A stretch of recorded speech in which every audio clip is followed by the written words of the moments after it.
Few traitors in history were as brilliant, charismatic, and devastating as Alcibiades.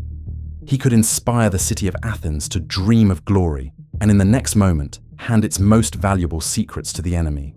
His life was a succession of traded loyalties, where the only side that mattered was his own, making him the perfect example of talent in the service of treachery. Born into a powerful family and educated by the greatest thinkers of his time, such as Pericles and Socrates, Alcibiades used his charm to persuade Athens to launch a grand and risky plan: the invasion of Sicily. He promised an easy victory that would bring wealth and power. However, just before the expedition set out, he was accused of a religious crime. Instead of facing justice in his city, Alcibiades committed his first great act of betrayal.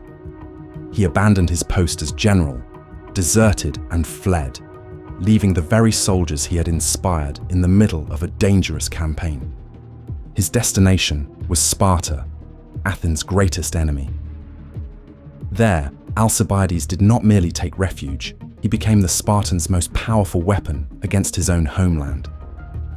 He revealed Athens' weak points and offered the strategic advice that nearly destroyed the city: build a permanent fort near Athens to cut off its supply lines. He taught the enemy how to wound his former home in the most painful way possible, turning a rivalry into a fight for survival for the Athenians. His betrayal was not an act of rage, but a cold, effective calculation. But Alcibiades' loyalty to Sparta didn't last long. After becoming entangled in a personal scandal, he fled again, this time to Persia, another great power of the era and an enemy of both Athens and Sparta. There, his treachery reached a new level.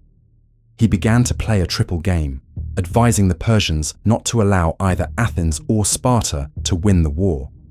His strategy was to keep the two Greek sides bleeding, weak, and dependent on Persian money. He manipulated entire empires, using the very war he had helped intensify as a game board to secure his own importance and survival. Eventually, at a moment of desperation for Athens, Alcibiades saw an opportunity to return. He negotiated his comeback by promising to bring Persian support for the war against Sparta. For a brief period, he again took command of the Athenian fleet and won spectacular victories.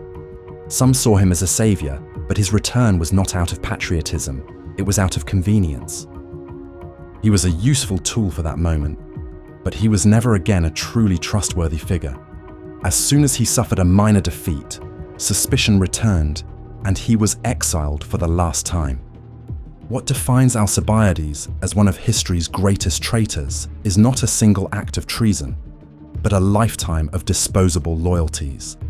He betrayed Athenian democracy, Spartan discipline, and Persian interests, always adapting to benefit himself. His brilliance was undeniable, but it served boundless ambition and deep selfishness. His story became a lesson that talent without loyalty does not build nations. It only turns one's compatriots into stepping stones. Alcibiades helped prolong a terrible war and corrode trust within his own city. In the end, the man who might have been Athens' greatest hero went down in history as its most ingenious and dangerous traitor.